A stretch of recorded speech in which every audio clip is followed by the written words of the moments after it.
Greetings and welcome to another River Radio Sports Central podcast powered by our friends at NovaCare Rehabilitation. Alongside Matt Varney from 103.5 ESPN, I am Darren Kinnard. And Matty V, we have transitioned over to the spring sports. We had a week off last week because of some various circumstances, including severe weather on Friday. Yeah. But again, it kind of puts a focus on spring is so weather dependent when it comes to schedules. But for the most part, so far, it's been so good. Yeah, for the most part, most teams haven't really had to deal with any of that stuff. But that's, like you said, that's par for the course with it, and they're used to it. The winter sports are kind of used to it these days now as well. Fall sports, that was a brand new thing this year. But yeah, they're used to it. But for the most part, the weather hasn't gotten in the way that games have had to be postponed by any means. It sure has been windy, and so balls have been flying when it's not blowing in. Right. But other than that, it's been a fairly good start. And if anything, it's maybe gone to the other side because these teams will overschedule because of the anticipation of having games postponed or canceled. And so when they aren't, you've got a bunch of games in a row, and especially on the baseball side, when you get into the pitching and situations like that, there's a reason why we end up with games 20-17. That's right, yeah. But it's also a great opportunity for these kids, especially in the early going, to get ramped up for the middle and end of the season, obviously, and gives more opportunities for guys that normally may not be because they'd be like, well, the guy got rest the other day before, so we can run him out there again. Coaches are going to be more willing to put in the younger guys and give them an opportunity. So we may not see the benefits of it right now, but in a year or two, some of these kids that, are getting run out there right now because, hey, we overscheduled and now we got to find a way to make this work. Some of these younger kids are getting the experience that they otherwise wouldn't have.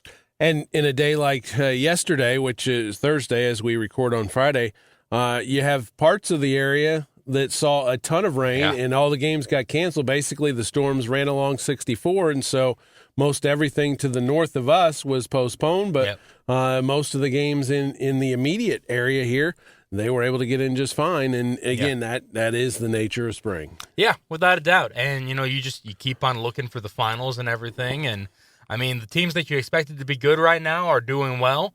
But, yeah, you just keep on watching on social media and seeing everything trickle on in. But, I mean, again, it's luckily the weather hasn't been so bad that we've seen too many postponements. And honestly, as long as you stick with me, you're probably going to miss out on it because I've been one of the few people in the area that are still saying I'm going to let my car be cleaned the natural way and waiting for the rain to come along.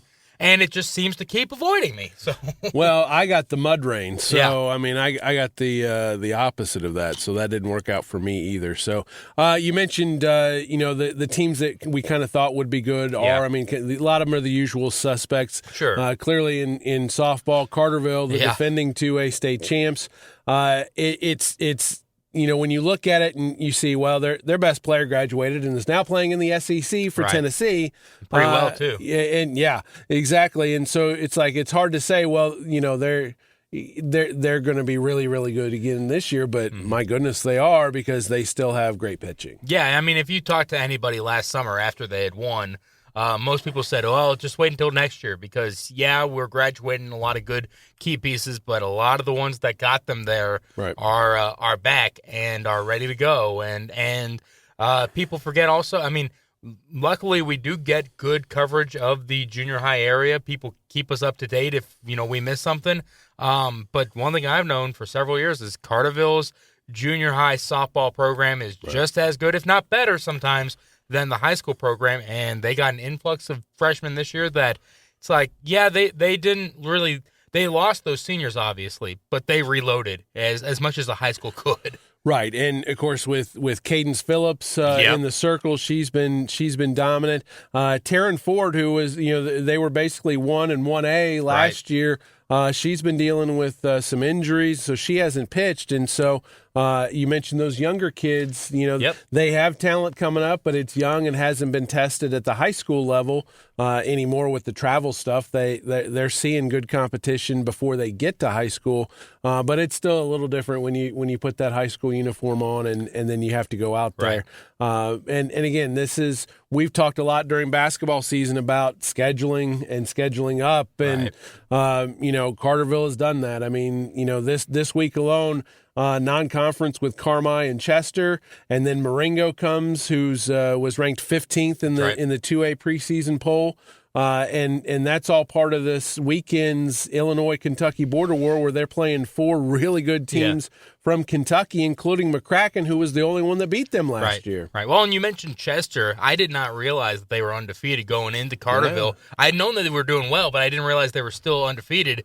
So, I mean, to take your first loss to Carterville, obviously that stings for the Lady Yellow Jackets, but still they're looking pretty darn good this year, and they aren't really one of the usual suspects. So they are trying to build something up here and say, we're for real. And, I mean, hats off to them for scheduling Carterville as well. But the Lady Yellow Jackets wanted to be keeping an eye on here early on in the season. Yeah, and this Illinois-Kentucky border war thing is at 3 sites. It's at John A. Logan later this afternoon, as well as SIU this afternoon and evening. And then tomorrow is going to be over at Rent 1. And I think there's some other games tomorrow. I think they may be back at Logan also again tomorrow. And so a ton of games, including Johnston City, Murfreesboro, Carterville. And again, you're talking about some really good Kentucky schools that are coming up here. And so if you like to watch softball and you like to watch quality softball, there is plenty of it to be seen this weekend. And I mean, I have had the conversation with several area college coaches also about just the fact that softball and baseball, but specifically softball, it is kind of the hidden gem of Southern Illinois. People love to talk about the basketball in this area, and it's fantastic. It's a lot of fun.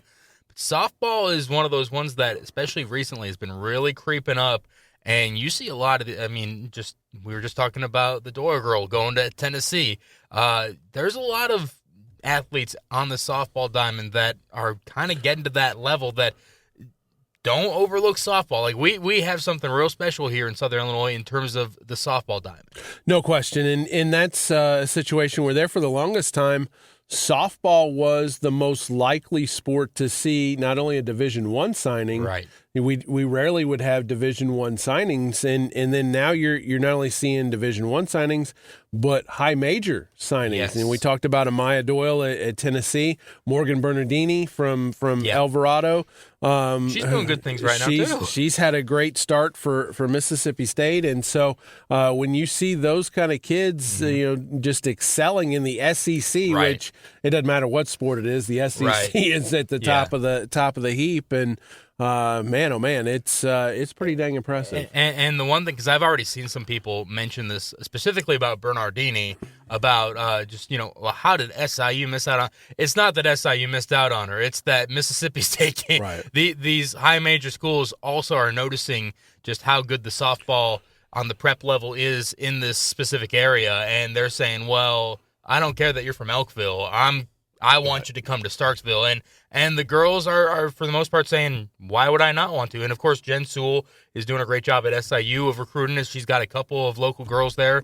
Emma Austin's part of the starting lineup, doing a great job.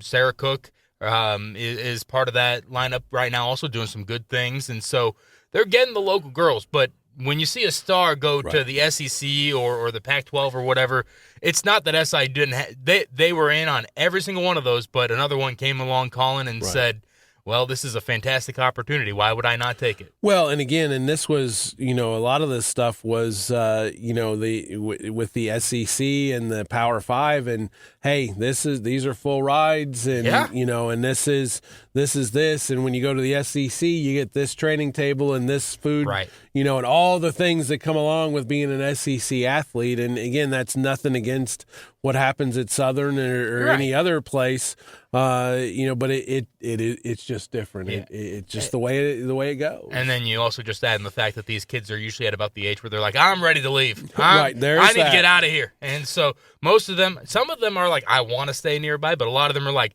get me as far away as I possibly can. And what's interesting is that sometimes when that happens is they get away and then they realize maybe I need to transfer back closer to home. And so that is the nature of 17, 18-year-old. And we won't, because this is starting to stray from the prep side of things, but that's essentially what happened with SIU and their star pitcher last year.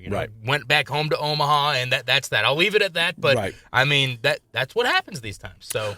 Baseball side, yesterday had a matchup of unbeatens with Nashville at Carbondale, a little non-conference action, and the Hornets came to town and shut out the Terriers 7-0. And so Nashville certainly one of those teams that fall into that. Yeah, we thought they'd be pretty good, and they are. And Carbondale off to a really good start here. And there's just several teams. There's some teams that they're struggling a little bit, and they're going to put it together. Harrisburg's one that comes to mind. They're sitting, I think, 2-3, which I don't know the last time Harrisburg was 2-3, but I guarantee you, much like we talked about Massac County in basketball and Joe Hoffman in the postseason. Yeah.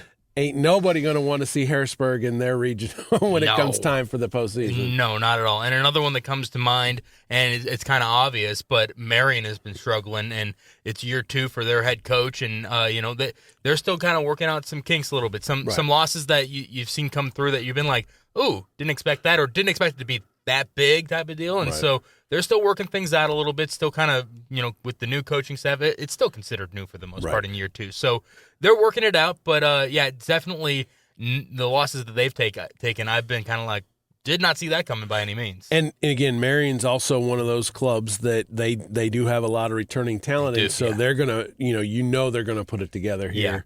Down the stretch, and the same thing on the softball side. Is they've now won 5 in a row. They had a little struggle there, opening, and that's the thing is that this is the end of week 2. Right. So I mean, it is certainly, and especially with softball and baseball, it's a lot like basketball. It's nonstop games, until we get to the middle part of May, and so there's a lot of time for to get into a groove and to find it and to get better. Yeah, so no time to panic at all. Right, but that's also to the point of I've probably already forgotten about half of these games that have happened, and someone that impressed, it's like we're on to the next one because it's just constantly churning these games out. And like we said, they overschedule because they expect to be rained out, maybe half of them, and instead most of them have happened. And so it's just it doesn't feel like it's week 2. It feels like we're at the end of the first month right now, and just a lot has happened early on. And so it's just trying to keep up with it, and things are ever changing because a lot of these teams are playing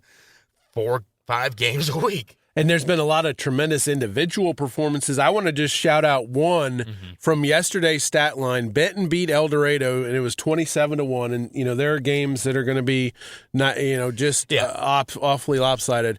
But Malia Webb from Benton, 4 for 5, 2 homers, and she drove in 10. Wow. Which I'm like, okay, that's got to be on the IHSA record list, and that ties her for the 14th most RBIs in the single game. So top 15 for a single game. But I was looking through there and looking through that box score, and you're like, okay, looking for multiple RBIs, 2, 10. What? Yeah, I mean that's crazy. Yeah. Well, and the Rangerettes are a team that also they've been needing something like that. So that this might kind of jumpstart them a little bit more here, and because they've taken some tough losses in the early going. But as we said, it's the early going. Anything could happen here. They just need a couple of good games. This might be the one that they needed. And so that'll kind of, and then the track season, we're starting to get a few of the outdoor meets in. They're usually slow with that because the indoor track, which is an unofficial sport, the teams will do it, but there is no IHSA state. This weekend is the unofficial state meet for indoor, and so we have several athletes that will be competing this weekend there. We're seeing more outdoor meets come in. You've got girls soccer, boys tennis also in the mix, and girls soccer. Marion's off to a pretty good start. Carterville beat a couple of Missouri teams to open their season, and so I think that it's and then last night Murfreesboro shuts out Carbondale in that big rivalry game 1-0, and so I think that we've got some good teams. Will be interesting to see, can they get to that point where they increase that level where they can compete with the Metro East teams that they're going to see down the line. And we've seen that happening the past few years, but I think we're too early in the season at this point to be able to say, are they not? But there have been, like you said, some very impressive wins, especially Carterville-Heron has been impressive in the early going. But we got a lot of season in front of us. We can prognosticate with the softball and baseball because we got so much already in the system. But for girls soccer, it's still so early. It's tough to say exactly. But that's always the question. It's really, okay, can you get to the sectional? Can you get to the sectional final? And then it's getting over the hump that is the sectional final. Not many of our area teams have been able to do that here. Right. It's usually a tall task when you get into those matchups with the Metro East, and anymore you end up seeing those teams maybe in the regional, and it makes it even harder to get out of that. So, and that kind of transitions us because inevitably it seems like that we run into the private. We've had a lot of discussion of the public-private stuff. Last week, the IHSA sent out some of their adjustments in the way they're going to be doing things to go with the fact that they're going to determine the enrollment in classes yearly instead of every other year, which I think that these changes that they made will be interesting, and I think that there's some steps. I will be interesting to see how big of steps they are, and then what is the plan? How long are they going to take to evaluate it? And then is there going to be willingness to tweak the system again? Right, and I think there has to be. But I've also seen some people say not enough, and I look at it and I say this is clearly the first step in a multi-step plan here. Right. And it's I don't know when that next step comes, obviously. It could come a year from now. It could come in a couple of months maybe even. So we'll have to wait and see. But I think it's the right step in the right direction. But, yeah, there's a lot more work to be done, obviously. But it's very interesting to see how some of the schools are going to be affected, obviously. And we've already seen one affected, and then apparently things have changed back to how they were going to with El Dorado. They were going to go down to 1A in the four class system, and now they're back up to 2A because there was, I guess, a clerical error or something that had them right below the threshold, and now they're right back above it. So, but overall, I like the change for the most part. And here's the thing: it's a very detailed, discussion, and we can bore you with a lot of numbers and stuff, and the way multipliers, but basically, it's divided into three parts. This addition that they've done. The first one is that they've changed the classification cutoffs. And for four-class sports, like Maddie was just talking, 1A is now going to be up to 300. It's a determined number. Yeah. And then up to 700, from 301 to 700 is 2A, 701 to 1600 is 3A, and then 4A is 1600 plus. And really, when I went back and looked at the enrollment of I went through and, basically went down the rabbit hole of, okay, what are these? There are really only 100, 120 or so schools that are 800 and above. Right. And so when you sit there in common sense would say you have four classes and you should divide it up 25, 25, 25. Okay, I get that. For whatever reason, they weren't doing that. It was kind of, this one was 23% and this one was, and that made no sense. I'll be interested to see how this plays out in, just this basic element of what they've done is, now that it's 300, it's not going to move year to year. And that if you're above 300, you're going to be 2A, or if you're above 700, you're going to be 3A. And for some of our schools, it's a big plus, and Heron, for example, ends up going, they are going to be 2A, and they are easily 2A now. Yeah, and they thought that was never going to happen again. Well, they were hopeful it was going to happen, but when you keep having all these smaller schools come in without the set number, then they're never going to drop down. Although I will say that you look at what the enrollment is stated now, which is 633, I think. with the way that things were going in the previous system, they might have dropped down anyways. Because the previous cutoff was 633, and they were right around there that it may have surpassed them. But still, I mean, you talk to people from Heron, and up until this past year, they kept saying, we really hope that we can. And then this past year, they kind of seem to have resigned themselves of, this is how it's going to be. Both administration, coaches, players, and fans, they all kind of be like, yeah, we've accepted. We're going to always be 3A now.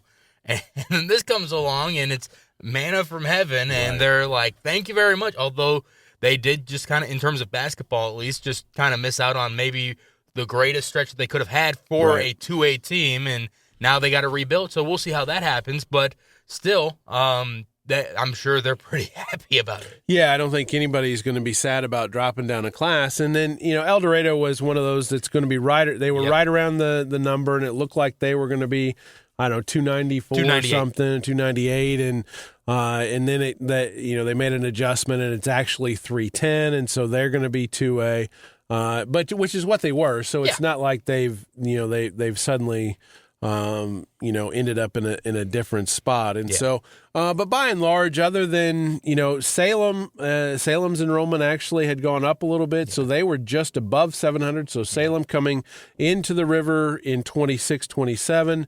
And again, it's going to, be evaluated next year too. So we can't sit here and say that they will definitely be a 3A school.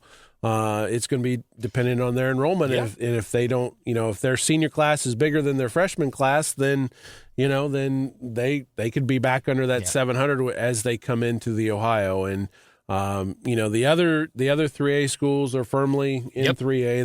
There was no situations about that. So that I thought was an interesting the fixed enrollments and that, and what that means is that you're in the 1A and 2A you're going to have the bulk of your teams. Yes. And so that is going to those two classes are going to make up basically I don't know 60-70% of the schools in the 4A postseason, whatever it is. But at the same time, you don't want to have a mismatch, and this is probably going to be the best system to make sure. You're going to have a couple mismatches based on size and everything, but for the most part, by and large, this is about as close as you're probably going to get for trying to make sure that the size of the school doesn't make too much of a difference. Now, I mean, when you look at 1A, I mean, if you've got a school of 100 and you play a school that's 300, that's 3 times the biggest school. Right. There's only so much that you can do at the lower levels. And so the others are, 2 point whatever, less than 2.5. And that seems fair. Yeah. And even the 1,600 to there's a couple schools, upper 3,000 or low 4,000s. That you get to that big, there's not much you can do. Right. Yeah. I mean, unless we go to basically a 6-class system where you also have the privates have a small and a big, but I don't see with the changes they've made I don't think that we're going to be headed in that direction. And another point on that note that some people may not realize but aren't going to be happy about, Belleville-Altoff still 2A. Right, and that's the thing is that Altoff was sitting at like 288. They were barely 2A. This year, but I think it was by 3 kids. But they were in the cutoff. But with the multiplier, that put them firmly. They were firmly in 2A, and that's the thing about the multiplier is that it specifically states it does not guarantee a move up in class, and that's why there was some discussion of, hey, will they just impose a +1 class on the privates? And they didn't do that. No. But what they did do was the second part of this was that they're removing the ability to waive the multiplier, which was there if you hadn't won. If you hadn't won anything, and basically there's different per sport how it breaks down of you can't get the waiver, and basically this new rule that they put in or the tweak of it is they made it more difficult to get the waiver, and that's the part that you saw some teams that were still working under the waiver, especially in the 2-year situation. It's just like that's not. that's not ideal. And so now when you take the enrollment in the classification breaks, you take the fact that we're doing it every year, and now we take the fact that it's going to be harder to get the waiver. Yeah. Now you see how the pieces are fitting together. Yeah, exactly. And I saw some people mention that, well, it'll just be, fill it out every single year and you'll get there's a different process that's going on now that will make it more difficult to waive those things, and it will, I think, be taken seriously because the IHSA is hearing everyone. By putting these out, they're showing that they are listening to the fans and saying, okay, we have to do something about this. And so that tells me that they're going to take each waiver seriously and look at it and say, do you deserve the waiver? And I doubt we're going to see a lot of waivers happen. Well, and it's very specific as far as, like, for example, volleyball, basketball, baseball, softball, soccer. If you're a private school and you win an IHSA sectional semifinal, so basically you've won a regional and you win one game in the sectional, you cannot get the waiver. There you go. I thought it was interesting that it wasn't just a regional title. Right, yeah. So, again, that kind of regionals are strange, kind of depends on where you're at. But if you win a sectional game, you cannot get a waiver. In wrestling, if you win a regional, and then you're not getting a waiver. In the 3-class sports, boys and girls track, and also, you've got, the tennis, and golf they've got two different ones here, but in track, if you win a sectional, or finish in the top 10 at state, then no waiver. In cross country and golf, if you win a regional or you qualify for state, then you can't get it. Because that's the thing is that in those sports, you can finish third in the regional, and then still advance to state, or if you make it through the process, you don't have to win to keep going. And so I think those are important caveats to this, that if you win and you win at the postseason level, you're not going to get the waiver. And that's an important part of it to me. I agree, because there was a lot more waivers going around just willy-nilly, just like, you can have it.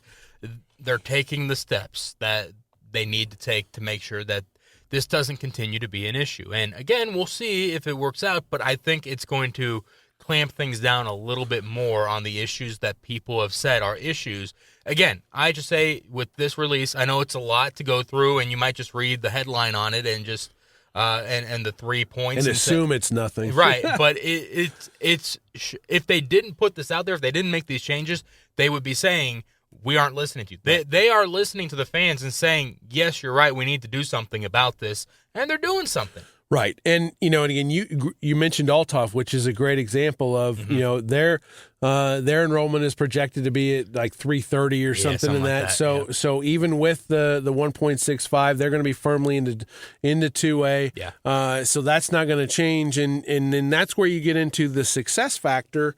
And that's, where basically they take in the where, if you win a state trophy or you win a sectional or a playoff game, then, you get bumped up. This is Peoria Notre Dame, the team that Nashville beat at state. They had trophied the last 2 years. So they knew no matter what happened in Bloomington this year, they knew next year we're going to be 3A, because that was some of the discussion in the hallways afterwards. The coaches were talking about, hey, we might play each other in the in the regular season because we're not going to see each other in the postseason. Right, exactly. Which is a great idea on their part, to be like, we should meet up again. It's good competition. Iron sharpens iron. But if you're not going to see each other, there's no reason to hold back on that. The whole reason why you don't is because you're saying, well, we might see each other, and I don't want to give you that advantage, and you don't want to give me that advantage.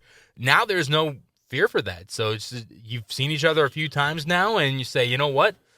Good games, and you'd be a good way to prepare for the postseason, and they don't have to worry about seeing each other. Well, and the success factor was based on basically, in the past they had looked to do things in what the adjustment this year is they added a year to that, so it's a rolling 3-year span, and so Althoff, they won the state champion, or they won a state trophy. Right. They finished second in 2A basketball this year, so they didn't win anything in the previous 2 years. Right. So, but it's going to be 3 seasons before that state championship goes off. So if next year they get a trophy in 2A, well, then now the successor, they're automatically going to go up. Which I think is probably the right call, because you look at just the lifespan of a high school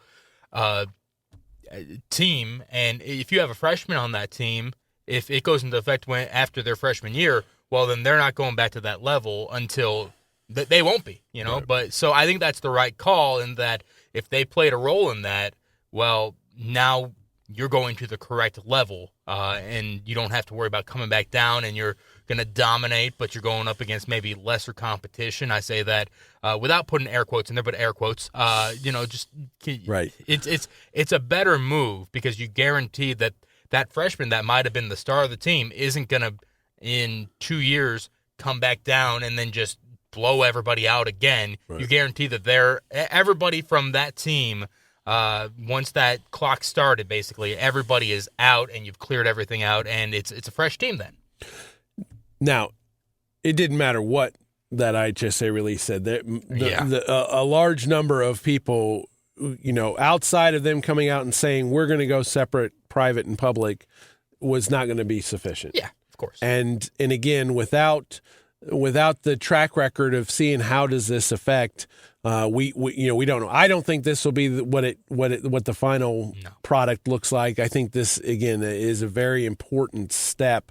The second step in it, from again back in the fall, when they said, hey, we're going to go and we're going to evaluate each year as opposed to the 2-year system. And so I think that these are important steps, and then how they move forward from here is the critical follow-up step. Yeah. Because if you go back in time, when they put the multiplier in, my personal opinion is that I didn't feel like they gave it enough time to see what it was going to do and make the tweaks, and whether that's what other tweaks you could make, and then let that ride. They immediately went to 4 classes, and once that genie was out of the bottle, it's not going back in.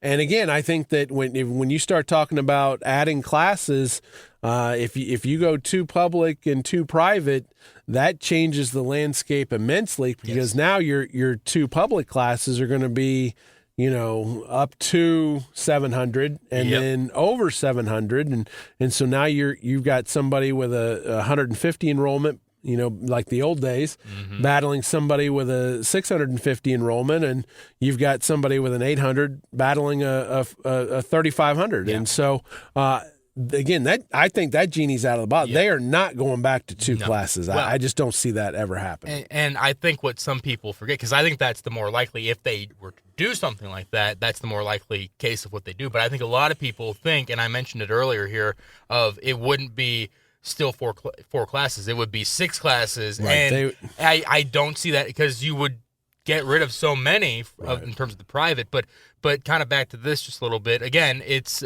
I think I said it either last week or 2 weeks ago, just about the fact that they're going to try something, and this is what they're trying. But if it doesn't work, then probably the people that want to see private and public split up. I think if this doesn't work, I think that's just the natural conclusion. If this doesn't work, hopefully it does work, because IHSA does not want to. They consider it watering it down, and I can understand where they're coming from on that. They don't want to water it down. They want to make sure that they crown the top school in each division, and not have it be public and private. And it's a great, because a lot of people bring up the fact that a lot of states already separate the 2. I think it's great that Illinois doesn't, because it just adds a little bit more to what it means in this state. And obviously you don't want to have all private schools when you get to the state finals, but they're trying to find a way where they don't water it down, but at the same time keep them together. And they just need to find that level that they should be, and the enrollment is not the right place to put that. So. And if they fail on what they're trying to do here, and again, I think there's more steps that they're going to release in the coming year, but if they fail, then I think that's the only natural conclusion to this. But we got to give it time also, folks. You can't just use whatever happens in the next school year as well, this is what you got to probably give it 3, 4, 5 years at least to see where this is headed. And, it's important to note with football, the enrollment stuff, that doesn't change in the fact that we don't know a school's enrollment until playoff day. That part is not changing. That is still going to be. Which I love. But as far as the multiplier, basically we talked about the rules for winning a sectional semifinal and the other sports. Basically, if you win a playoff game, a single playoff game, then you cannot get a waiver. And so that will eliminate some of the stuff that we've seen here in the past couple years that, there was maybe somebody that had some success, but then, they were able to get a waiver and stay in a class that they probably didn't need to be in. That will help. That rule specifically will help football probably more than any of the other sports. And, I mean, we see it in every sport, but I think that's the sport that is affected the most by the fact of waivers being given out left and right. Because they generally do win one or two playoff games at least when it comes to postseason time, because it is usually a mismatch one way or another. So I think that'll help a lot, and you'll see a lot of the private schools.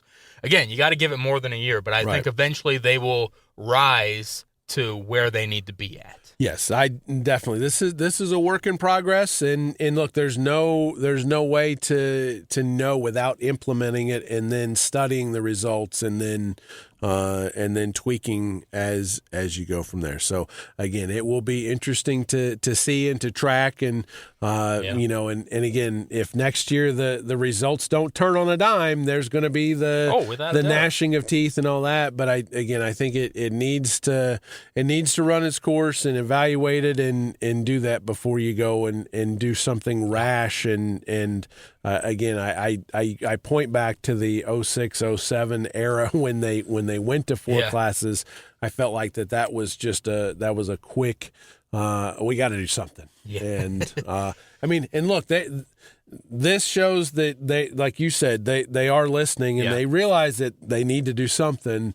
But you just can't do just a complete massive overhaul. I mean, I think that would be an overreaction. Well, and I don't remember because I'm a younger buck. But during that time frame, I don't know how much turnover also was going on with the board at that time. Right. That you might have had one group say, we're going to do this, and then the next year, brand new group, maybe you turn over even 25%, and that's all you need to sit there and say, all right, well, we're going to go ahead. And so I don't know what – generally they try to stagger the elections enough that you don't have to worry about that. But I don't know what that looked like that year, that you could have had enough new people come in and say – no, we're going to switch completely to something different. Well, and that's what I say is that it hasn't gotten on the radars as it should because of, to me, the composition of the board. There are very few smaller schools on the list. And so if you're a school of 1,000 or more, realistically, the public-private stuff has not been a huge issue. Until recently, right. The last few years, we're starting to see 3A be dominated as well. And so, 4A, I don't know what you do with it. The Loyola Academies of the world, they are what they are. You can't, without, but even if you did a separate private class, there's still going to be the monster in the room. And that's just the way it is. But in the, from 3A to 1A, that's where, things can be adjusted and they need to be adjusted. Yeah. And so we'll just see how it goes. Yeah, 4A and 8A and football and whatnot, those are monsters of their own, like you said, and you got to put them somewhere. You got to put them somewhere, and they're going to end up in those bigger classes. And a lot of people are going to say, oh, boo-hoo, oh, well, because those bigger schools should be able to churn out something good. And, you also had this past year York, who's a public school that ended up in the state championship, and they had a fantastic run. You saw a lot of highlight plays during that. And then, they ran into a monster in the state championship. But, you get great stories out of that stuff when you do slay that beast. That's the thing. Obviously, you'll still have monsters to slay if you go to only public and only private, but you miss out on those huge moments where, you talk about for the rest of your life of, we took down Goliath.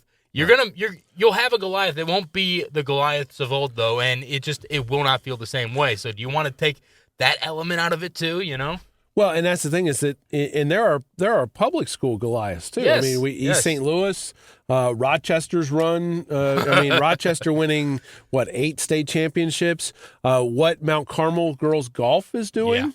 And not to put any pressure on our friends from Nashville, but I mean, you got a second place, a state championship this year, and you got everybody back but one starter. Right. And so when you think about, stacking stuff up, but again, those are exceptions. And when you have, East St. Louis is public with the asterisk. Yeah.